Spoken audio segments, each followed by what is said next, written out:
Ça, c'est la suite des premières vidéos. Vous allez m'excuser parce que j'ai eu une petite souci technique d'interruption.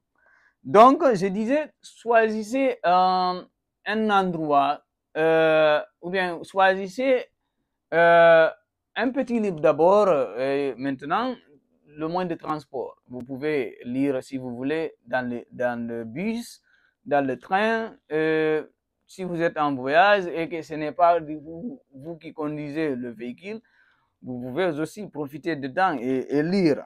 Maintenant, aussi, lisez à votre rythme et sans forcer. C'est-à-dire, c'est ce que je venais de dire avant l'interruption. Donc, choisissez un petit bouquin. Une histoire fascinante vous donnera envie de le lire. Vous donnera encore, après avoir terminé un petit bouquin, vous donnera encore plus d'énergie de découvrir ou bien de chercher à connaître ou bien de chercher à continuer à lire d'autres documents. Donc, de temps en temps, vous commencez par le petit volume ou bien par le petit volume, vous continuez par le grand. Maintenant, hop, vous êtes lancé. Donc, c'est comme ça qu'on développe le rythme de la lecture. Aussi, faites de la lecture une habitude régulière, même si ce n'est pas quelques minutes par jour. C'est-à-dire, vous n'êtes pas obligé de rester toute la journée accroché ou bien s'accrocher à un livre. 1 heure, 2 heures, 3 heures, 4 heures, 5 heures, 6 heures. Vous n'êtes pas obligé de le faire. Mais je vous recommande de prendre, même si c'est 15 minutes par jour. 15 minutes par jour. Vous commencez par ça d'abord. Donc, si vous vous habituez à faire 15 minutes par jour, même si parfois, quand par exemple, personnellement, je prends un livre et que l'histoire me fascine, parfois j'ai mon emploi de temps et mon agenda, comment je lis, et parfois je peux dépasser les 15 minutes. Mais au début, fixez-vous 15 minutes par jour de lecture. Et vous allez voir le bénéfice et petit à petit, ça finira de devenir comme une habitude chez vous. Donc, je vous le recommande. En résumé, on va faire la résumé avant d'entamer le but du sujet d'aujourd'hui, qui est le livre de M. Donald Trump, l'actuel président des États-Unis, l'art de dire, ou bien comment faire le deal. Je vais vous résumer, comme j'avais dit à l'introduction, quelques points de la lecture ou bien quelques bénéfices de la lecture. En résumé, retenez que la lecture vous aide à améliorer votre cognition. Aussi, elle vous aide à avoir un développement, ça vous permet de vous développer personnellement, donc avoir quelques points de vue larges qui dépassent votre milieu social, voire économique, voire professionnel. Donc, elle aussi, elle vous aide à réduire le stress. Donc, ça, c'est extrêmement important. Aussi, ça vous donne quelques moments de détente, de plaisir. Donc, en résumé, la lecture est une activité enrichissante. La lecture est une activité enrichissante qui offre de nombreux avantages pour le corps et l'esprit. C'est un investissement personnel qui peut avoir un impact positif sur de nombreux aspects de votre vie. Donc, je vous souhaite bonne chance. Maintenant, entamons aujourd'hui le but de notre vidéo, ou bien de notre sujet. Je vais parler aujourd'hui objectivement. Donc, parlant de M. Donald Trump, je ne suis pas là à faire ou bien à être l'avocat du diable. Je ne suis pas là à l'accuser ou bien à parler du mal de lui. Je parle dans le cadre de ce que j'ai appris dans le livre qu'il a écrit. Donc, tout ce qu'on va parler ici, ou bien tout ce que vous allez entendre durant ma présentation du livre L'art du deal, je ne me focaliserai que ce qui se trouve ou bien ce que j'ai trouvé dans le livre. Donc, même si parlant de Donald Trump, ou bien de M. Donald Trump, suscite beaucoup peut-être beaucoup de points de divergence durant les opinions des uns et des autres. Mais quand vous regardez la vie de M. Donald Trump, elle est inspirante. Elle est inspirante dans ce sens que il a toujours, ne le voyez pas comme ça, il a toujours lutté là où il est. Il a toujours lutté pour être là où il est. Même si il y a d'autres qui viendront vous dire que, oh, il a eu des privilèges. Bien sûr, il a eu des privilèges. Mais il y a d'autres personnes qui ont eu le même privilège que lui. Pourquoi ils n'ont pas réussi à faire ce qu'il a fait? Donc, pour moi, pour beaucoup de personnes, sans parlant de politique, M. Donald Trump, c'est-à-dire c'est une bibliothèque parce que je me rappelle lorsque je lisais le livre, ou bien l'un de ses livres, là où il avait dit, si vous pensez que la vie est facile ou bien la mienne est facile, regardez mon parcours, les embuscades que j'ai su surmonter. Donc, et c'est une vérité. Donc, c'est pas parce que actuellement gauche, droite, extrême droite, tout le monde est mélangé, on ne sait pas qui a raison, qui a tort, qui dit ceci, qui dit cela. Donc, si on met la personne de côté, on regarde ce qu'il a fait, ce qu'il a pu faire, et le problème qu'il s'est confronté, et bien le problème qu'il a personnellement survécu. Donc, il est lui-même, il est égal à lui-même.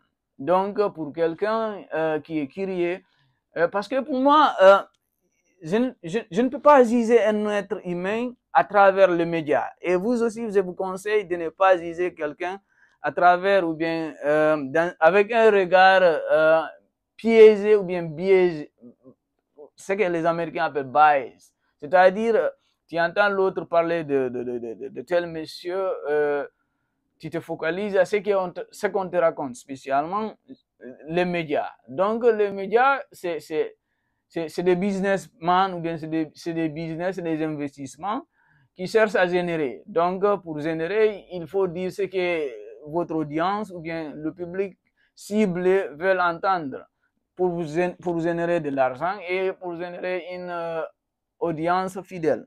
Donc, sans plus tarder, nous allons entamer maintenant le but du sujet, qui est le livre de M. Donald Trump. Le titre que je recommande est L'art de deal. Donc, The Art in English, The Art of Deal. Si vous devez réfléchir autant, regardez grand. Donc, Donald Trump, l'art de négociation ou bien l'art de deal. Lire l'art de la négociation, c'est comme entrer dans l'esprit de quelqu'un qui ne se contente pas de viser le succès, mais il l'atteint. Que l'on admire Donald Trump ou non, force est de constater que ce livre offre un regard sans filtre sur une philosophie ancrée dans l'audace. Dans l'audace, le branding, qui dit branding dit la publicité, et l'action continue. Je n'ai pas lu ce livre en espérant de l'humilité ou de la subtilité. Je l'ai choisi pour comprendre comment quelqu'un comme Trump a bâti son empire. Est-ce exactement ce que j'ai compris?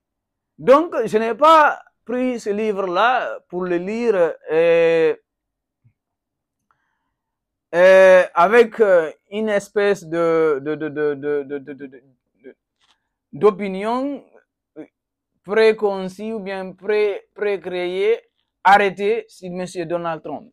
Je l'ai juste pris, ou bien j'ai juste pris le livre pour le lire et pour voir, curiosité oblige, pour voir comment, ou bien pour voir qu'est-ce qui anime M. Donald Trump à faire ce qu'il a fait, ou bien qu'est-ce qui l'aide à réaliser ce qu'il a réalisé.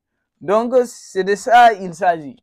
Donc, M. Donald Trump, dans ce livre, il a un peu expliqué que peut-être nous, citoyens ordinaires, peuvent apprendre et comprendre comment faire les négociations. Parce que, vous savez, nous savons tous que dans la vie, rien ne se passe, bien, rien ne se gagne sans la négociation. Donc, la négociation ne veut pas dire seulement quelqu'un qui fait le commerce ou bien quelqu'un qui fait du business. La négociation commence d'abord entre toi et ta propre personne. Parce que parfois, vous êtes d'accord avec moi, vous allez désirer certaines choses et que votre âme, dans votre fort intérieur, vous vous dites, c'est pas la peine ou bien ce n'est pas la priorité qui me préoccupe actuellement. Donc, il faut forcément négocier avec votre propre personne pour pouvoir faire ce qu'on appelle un compromis pour faire ce que vous désirez. Donc, la vie de tous les jours, nous avons besoin de ce qu'on appelle le deal, ou bien nous avons besoin de ce qu'on appelle une négociation. Et la différence entre ceux qui réussissent ou bien ceux qui gagnent, tous ceux qui... Nous tous, nous avons des amis, quelle que soit le colère ou bien la colère que vous avez envers eux, s'ils vous appellent au téléphone ou bien s'ils vous présentent un besoin, la façon dont ils vous décrivent la nécessité ou bien leur nécessité, vous serez condamné de les aider. Donc, cela fait partie du art of deal. Cela fait partie le deal ou bien de comment négocier pour gagner ce que vous désirez. Par exemple, si tu désires acheter quelque chose avec la personne qui détient la chose, tu es condamné ou bien tu es obligé de faire le deal avec lui, même si tu as de l'argent. Parfois, ce n'est pas seulement l'argent qui vous aide à avoir ce que vous voulez, parce que, il faut savoir comment faire les négociations pour gagner votre vie. Donc, selon M. Donald Trump, règle numéro 1, ce que j'ai appris dans le livre, règle numéro 1, il faut voir grand. Donc, il faut voir grand. En français, il y a certains qui disent, ou bien il y a un adage qui dit, il faut viser la ligne. Il faut viser la ligne. On sait qu'en visant la ligne, vous ne pouvez pas atteindre la ligne. Mais si vous ne pouvez pas atteindre la ligne, au moins vous allez atteindre ou bien atteindre les étoiles. Si vous ne pouvez pas atteindre les étoiles, peut-être c'est possible qu'au moins vous atteigniez le ciel. Si vous ne pouvez pas atteindre le ciel, quand même vous allez lever votre doigt vers le haut. Donc, pour M. Donald Trump, la première règle, d'abord, il faut voir ou bien viser grand. Donc, voir grand. Ce qui m'a frappé dès le départ, c'est l'audace de l'état d'esprit de Trump. Il ne croit pas aux petites choses. Cette lecture m'a amené à me demander, est-ce que je vois assez grand? Personnellement. Parce que, il nous a prouvé. Donc, lorsqu'il avait, je me rappelle, en 2016, lorsqu'il a annoncé sa candidature pour être le président des États-Unis, il y a beaucoup de personnes qui disaient non, c'est de la comédie. Non, c'est de la comédie. C'est impossible. Il ne peut pas devenir président des États-Unis. Je me rappelle même, il y a une vidéo sur YouTube que je vous recommande, là où Barack Obama a fait une espèce de speech à la Maison Blanche. Il faisait éloge à une espèce de moquerie sur Donald Trump, que s'il veut être président, ou bien s'il veut aller à la Maison Blanche, comme il est constructeur, ou bien comme sa préoccupation, ou bien comme ce qu'il fait, c'est de construire les maisons, ou bien acheter et vendre. Il n'a qu'à construire. Ils ont montré une espèce de tableau là où ils ont construit la Maison Blanche et ajouté encore d'autres maisons. C'était de la moquerie. Barack Obama avait fait ça. Mais bon, il y avait d'autres histoires, parce que l'histoire de la nationalité de Barack Obama, M. Donald Trump le faisait toujours en remise en cause. Pour lui, M. Barack Obama ou bien Barack Obama n'est pas du tout né aux États-Unis. Donc, pour lui, Obama, je ne sais pas, c'est une espèce de fraude. Donc, pour lui, Obama n'est pas du tout né aux États-Unis. Donc, Obama aussi a pris ça. Donc, c'est l'orgueil humain. Donc, il a voulu se venger contre M. Donald Trump. Mais, à la Maison Blanche, là-bas, pour tout le monde, M. Donald Trump ne sera jamais président des États-Unis. Ça, c'est connu de tout le monde. Les campagnes, en disant non, Trump, non, tout sauf Trump. Non, c'est impossible. Donc, comme lui, il a ce qu'on appelle la chance de viser loin, de voir grand, il dit qu'il va devenir le président des États-Unis. Lorsqu'il s'est décidé, il l'a réalisé. Donc, dans la vie de tous les jours, surtout nous à la jeunesse, ou bien la jeunesse africaine en général, malheureusement, j'insiste là-dessous, la jeunesse africaine, malheureusement, on ne voit que ce qui se présente devant nous. On ne voit que ce qui se présente devant nous. On ne fait que se victimiser. C'est la France, c'est ceci, c'est cela. Donc, c'est des enfants qui ont construit les États-Unis d'Amérique. Pourquoi pas nous? Pourquoi pas nous? C'est les enfants qui ont construit les États-Unis d'Amérique. Actuellement, c'est la personne, comme les gens ont commencé à doser, ils commencent à changer l'histoire. Je ne dis pas le nom du président. Nous avons presque le même âge. Donc tout ça, c'est parce qu'il a visé grand. Même si tu ne vises pas le grand, même si tu ne vises pas grand aujourd'hui, grâce à cette vidéo, je te conseille, je te suggère de viser grand. Rien n'est impossible. Moi, je me rappelle lorsque j'étais en Guinée. Lorsque j'étais en Guinée, je faisais le bac. J'avais dit à tous mes amis, j'ai dit, je vais avoir le bac. Parce que, ils vont commencer, non, il a fait ceci, il a fait cela. C'est une longue histoire. Je viendrai un jour parler de ça. Et après ça aussi, je me rappelle lorsque j'ai commencé ou bien j'entamais la procédure pour venir aux États-Unis, je disais les gens, déjà, on m'appelait américain. Donc, pour certains, ils m'appelaient américain en faisant une espèce de moquerie. Mais je leur disais que, don't worry. Donc, c'est ça. Donc, il faut toujours voir loin et viser grand. Mais en visant grand aussi, il faut vous préparer. On ne peut pas rester comme ça à dire que non, je vais faire ceci, je vais faire cela sans vous mettre à la tâche. Il faut travailler, il faut étudier. Il faut étudier. Ce n'est pas les comédies, les musiques, les consorts et autres qui vont nous aider à changer notre vie. Il faut souffrir. C'est la définition de la vie. Il faut souffrir. Il faut souffrir, il faut se donner, il faut travailler, il faut prendre du sérieux. C'est l'exemple de M. Donald Trump.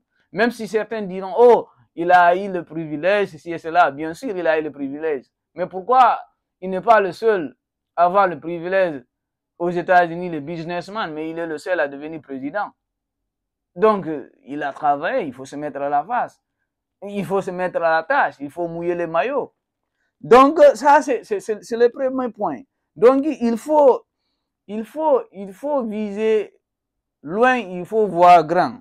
Même si je ne partage pas peut-être son style, mais je respecte l'ampleur de son ambition. Il faut avoir une ambition démesurée. C'est l'ancien président français, M. Nicolas Sarkozy, qui disait que ne vous laissez pas limiter dans vos rêves ou dans vos ambitions durant les discussions ou bien d'interactions avec les amis.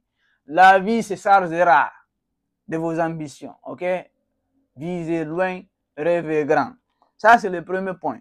Maintenant, le deuxième point, la vie, selon M. Donald Trump, est une succession d'accords. Une succession d'accords, c'est-à-dire, Trump voit le monde à travers le prisme de la négociation. Donc, pour lui, tout ce qui se passe dans ce monde-là est régi par quoi, ou bien par c'est-à-dire à la fin, est conclu par quoi? Par la négociation. La négociation. N'oubliez jamais ce mot, la négociation. Tout se passe par la négociation et tout se termine par la négociation. Selon M. Donald Trump. Les accords ne sont pas seulement une question d'argent, ils sont aussi une question de timing, une question de temps, d'influence et de psychologie. J'ai trouvé cela à la fois fascinant et utile. Cela m'a rappelé que même les interactions quotidiennes comportent des éléments de négociation, que nous en soyons conscients ou non. C'est-à-dire, dans la vie de tous les jours, pour M. Donald Trump, il faut toujours faire en sorte que vous utilisez l'art de la négociation entre vos amis, entre vos collègues. C'est par exemple, même si par exemple, vous cherchez un travail, vous cherchez un boulot. Et durant votre interview, d'abord, avant l'arrivée de l'interview, il y a une procédure à respecter. Maintenant, quand vous terminez, vous êtes employé, vous travaillez très bien, donc vous vous rendez indispensable au milieu là où vous travaillez. Donc, je vous conseille de ne pas, par exemple, un jour, vous allez dire, ah, je suis indispensable dans ce job. Maintenant, je vais changer de boulot parce qu'on me paye pas bien. Par exemple, vous commencez par $15 heure, si c'est aux États-Unis, spécialement à New York, $15 heure. Vous travaillez, vous vous donnez, tout le monde vous respecte, vous partez à l'heure, vous commencez à l'heure, vous terminez toujours, et vous êtes toujours indispensable. S'ils ont besoin de vous, ils vous appellent. Maintenant, un beau matin, vous vous dites, non, moi je ne gagne pas beaucoup d'argent ici. Donc, il faudrait que je cherche un autre boulot. Donc, je vous conseille, au lieu de quitter là où vous êtes, allez-y voir votre superviseur, appelez-lui calmement, vous le dites, monsieur, je suis vraiment content ici, j'aime tout le monde ici, j'aime le travail ici, comme vous voyez comment je travaille, mais maintenant, vous entendez une espèce de négociation pour qu'on rehausse un peu votre salaire. Donc, tout ça fait partie de ce que Donald Trump appelle, il est indispensable, il est conditionné d'avoir une espèce de moyen de faire des négociations de tous les jours. Donc, la négociation se trouve, c'est-à-dire dans l'interaction entre nous les humains, entre ton frère et toi, spécialement les jeunes, ou bien la jeunesse qui se trouve en Afrique. Par exemple, je vais donner un exemple. Si vous avez un parent qui réside en Occident, votre frère, votre cher ou bien votre fils, ne les imposez rien. La culture de l'Occident et la culture de l'Afrique, c'est totalement différent. Bien, c'est diamétralement opposé. Donc, comment obtenir quelque chose auprès d'eux? Utiliser la méthode de M. Donald Trump, la négociation. Négocier avec eux. Parlez-les doucement. Aide-moi à avoir ça. Les raisons qui me poussent de te demander ça, si ils te mettent à avoir ça, je vais faire ça, je vais faire ça. Parlez-les aisément et doucement. Entamez ou bien engagez la négociation entre vous. N'imposez à rien, n'imposez à personne. Utilisez la méthode de M. Donald Trump, la négociation. N'oubliez pas. Même entre vos parents, ou bien même entre vous et votre femme, ou bien vous et votre mari, utilisez la méthode de M. Donald Trump, la négociation. Encore, en troisième point, M. Donald Trump dit encore, l'influence n'est pas toujours une question d'argent. Donc, l'influence n'est pas toujours une question d'argent. L'influence peut être utilisée ou bien peut être générée à travers votre caractère. Tu peux influencer quelqu'un à distance, ou bien tu peux influencer quelqu'un à travers, ou bien la façon dont il te comporte avec lui. Par exemple, le respect de l'engagement et le respect de la parole donnée. Donc, à ne pas mentir, toujours être honnête et toujours apporter de l'aide aux autres si vous êtes capable. Donc, à travers ça, vous pouvez influencer les gens. Donc, c'est l'une des leçons les plus précieuses pour moi. Trump parle d'utiliser l'attention médiatique aussi. L'attention médiatique. L'élan est même l'illusion de la force comme levier. Cela m'a poussé à réfléchir de manière plus stratégique comment utiliser les outils dont je dispose. Donc, pour M. Donald Trump, la publicité fait partie de la construction du caractère humain, ou bien de l'être humain. Malheureusement, surtout la jeunesse actuelle, nous utilisons les réseaux sociaux ou bien les médias, je peux dire, dans le sens négatif. Je m'explique. Si vous voyez notamment TikTok, Facebook, y compris YouTube, ce que je constate personnellement, la jeunesse africaine est focalisée, ou bien peut-être la jeunesse africaine est très large. La jeunesse guinéenne est focalisée sur des futilités, faire de la comédie. Je ne suis pas contre eux. Faire de la comédie, partager des choses qu'on ne peut pas expliquer. Je ne sais pas si lorsque les gens là se réveillent le matin, ils pensent à ceux qui ont créé ça. C'est des enfants comme nous qui ont créé Facebook. C'est des enfants comme nous, des jeunes comme nous qui ont créé TikTok. C'est des enfants comme nous qui ont créé YouTube. Au lieu d'avoir un petit moment, de penser qu'est-ce qui a fait que, ou bien comment les gens là ont eu l'idée de créer cet outil qu'ils utilisent actuellement, Facebook, pour influencer les gens. Comment les gens là ont eu l'idée là? Ou bien comment Facebook fonctionne? Même si je sais que les questions là peut-être, méritent d'une espèce d'attention ou bien d'une espèce de méditation, mais au lieu de passer tout son temps à danser, à chanter, à partager des vidéos ou bien qui n'ont pas de sens, ou bien à partager des photos ou bien je ne peux pas m'aventurer sur quelque chose ici que tout le monde connaît actuellement ce qui se passe. Posez-vous de vraies questions, ou bien posez-vous de vraies questions dans le pays là où vous vivez. Pourquoi, quand vous terminez les études, vous n'obtenez pas un emploi? Ça, c'est des vraies questions. Pourquoi, lorsque vous terminez les études, la première option pour vous, soit c'est de sortir faire l'aventure, ou bien de devenir un taxi-motard. Je ne suis pas là à me moquer de ceux qui font taxi-moto, parce que moi-même, si j'étais peut-être là-bas à leur place, j'allais faire la même chose, parce que c'était, ou bien fuir le pays. C'est les deux options-là qui m'attendaient moi aussi avant d'avoir la chance d'être ici. Donc, au lieu de passer votre temps à regarder des futilités, à partager des futilités, ayez au moins un temps de chercher à donner sens à votre existence. Je m'explique. Cherchez à gagner votre vie. Même si le travail que vous faites ne vous plaît pas en ce moment, donc cherchez à être au moins indépendant. Donc, ça, c'est le troisième point. Donc, le quatrième point, l'autopromotion est une compétence. L'autopromotion pour M. Donald Trump est une compétence. Il est indéniable que Donald Trump est un maître de l'autopromotion. Certains pourraient parler d'ego, d'autres de stratégie. Pour moi, ce fut un signal d'alarme. Si vous ne racontez pas votre histoire, quelqu'un d'autre le fera. Et il se peut que ne la voit pas correctement. Cela m'a fait réfléchir à la façon dont je me présente.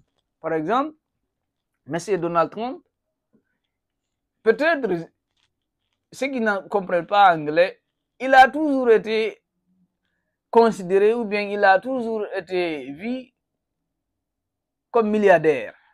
Même s'il a vécu des moments de haut et de bas, même si je sais que oui, il est milliardaire. Mais avant même d'avoir le statut de milliardaire, il se comportait, il se prenait comme un milliardaire. Pour certains, il a un ego, il est orgueilleux, il est ceci, il est cela. C'est normal, c'est normal. Même si moi, personnellement, qui vous parle là, quand je rentre en Afrique, on ne fait pas la différence entre moi et ceux qui vivent au milieu, ou bien qui n'ont pas eu la chance d'être là où je suis. Mais c'est ma façon de faire les choses, ou bien c'est ma façon de voir le monde. Donc, pour M. Donald Trump, il faut créer une espèce de notoriété. Il faudra que les gens voient en vous le statut que vous voulez porter, ou bien le statut que vous voulez atteindre en tant qu'être humain. Donc, ne vous comportez pas quelqu'un qui n'a pas du tout une espèce de statut pour lui. À chaque fois quand vous le voyez, d'abord commencez par les buildings qu'ils construisent. Ceux qui vivent à New York connaissent, quand on te dit Trump Tower, au 5e ou bien Fifth Avenue, ou bien Trump Tower, Colombo Circle, ou bien Trump Tower, tout près des Nations Unies, quand vous voyez ça, vous allez dire que oui, ce monsieur-là, même s'il n'était pas du tout président, c'est pas un petit Mamadou, c'est pas un petit quelqu'un. Donc, dans tout ce que vous faites, essayez d'imposer votre marque ou bien de créer une espèce de signature. Partout là où vous passez, les gens vont dire, oh, monsieur tel, il est capable de faire telle chose. Donc, je vais vous raconter peut-être une anecdote qui ne ressemble pas, ou bien qui me poussera un peu hors du sujet de M. Donald Trump. C'est un ami que je salue de passage, du nom de Ouri. Je garde le mot. Ouri, je le respecte. Pourquoi je le respecte? Parce que lui, tout ce qu'il fait, il ne voit que loin. Nous sommes rencontrés à Dakar.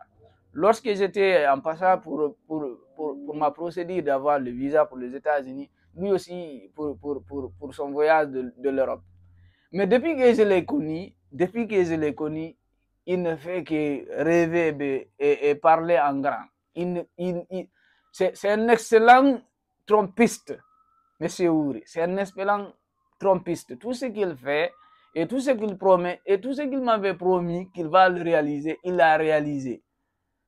Tout ce qu'il m'avait promis. Parfois, il me parle des choses, même si j'ai le doute au cœur, je le garde pour moi. Mais au final, il le réalise. Donc, je le salue de passage. Revenons maintenant, le 5e point. Surpasser le bruit. Selon M. Donald Trump, comme vous le savez, dans la vie, y compris moi qui vous parle là, quand vous commencez quelque chose, des gens viendront vous parler, d'autres viendront approuver, d'autres viendront critiquer. Parfois, selon M. Donald Trump, surpasser le bavardage, ou bien le bruit, les calomnies, ou bien ce que les autres pensent de vous, ou bien disent de vous. Je sais que parfois, j'aime donner l'exemple sur moi, parce que je ne veux pas parler du mal à quelqu'un. Je me rappelle lorsque je pars en Afrique pour mes vacances, il y a d'autres qui me voient marcher dans la rue, ils pensent, est-ce que ce monsieur-là, on l'a pas rapatrié ou quelque chose comme ça?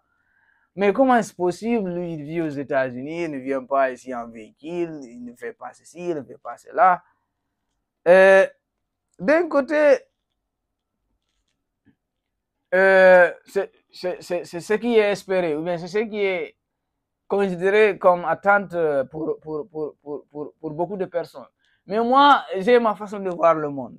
Même si parfois c'est différent de ce que Donald Trump nous suggère de faire. Il faut construire sa personnalité. Je suis tout à fait d'accord. Mais moi, j'aime les choses simples. J'aime simplifier ma vie. J'aime quand je passe quelque part, n'importe quel lieu, ou bien n'importe quel milieu, je me ressemble et je me rassemble avec tout le monde. C'est ce que j'aime, c'est ce qui fait de ma vie, ou bien c'est ce qui me donne une espèce de tranquillité ou bien la paix du cœur. Parce que je ne veux pas que, surtout avec les amis avec qui j'ai étudié, j'ai grandi ensemble, on se croise dans la route, j'ai un véhicule blindé, et je sais que les gens là se demandent comment joindre le deux bouts. Et quand je passe, ils commencent à se poser des questions. Qu'est-ce qu'ils ont fait pour mériter leur situation? Ou bien pourquoi moi, j'ai ce que j'ai et ils n'ont même pas une espèce de stabilité économique. Donc, c'est ma façon de voir le monde. Donc, pour M. Donald Trump, ne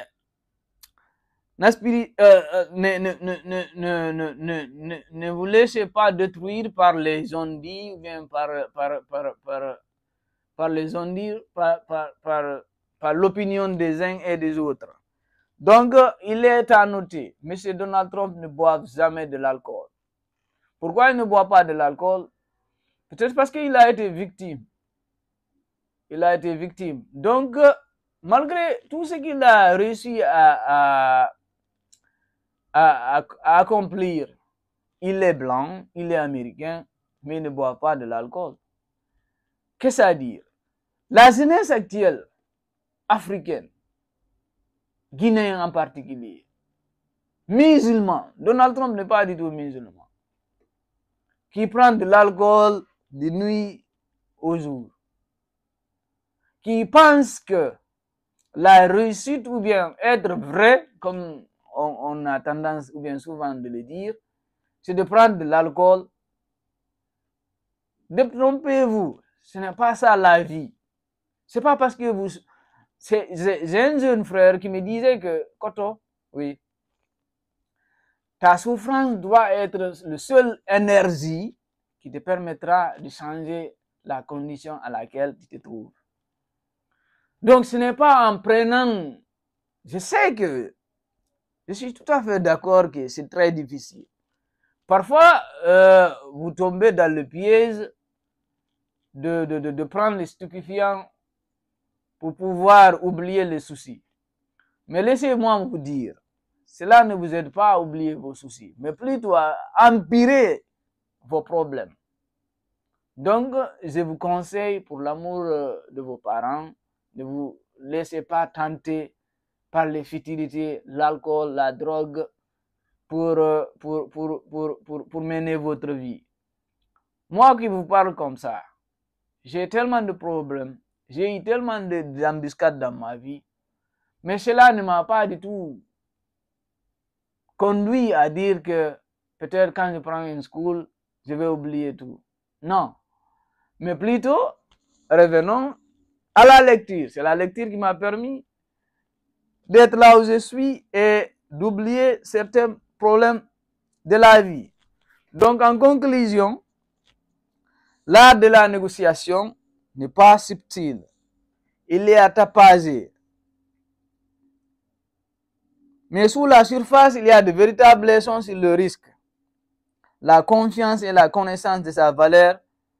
Il ne se lit pas comme un livre de business classique, mais comme un guide pour un jeu à gros enjeux. Donc, je vous laisse pour aujourd'hui. Comme disait le grand journaliste Laurent Sadou, chaque jour est une vie. Travaillons à la beauté des choses. Merci à vous. À la prochaine fois. Bonne soirée.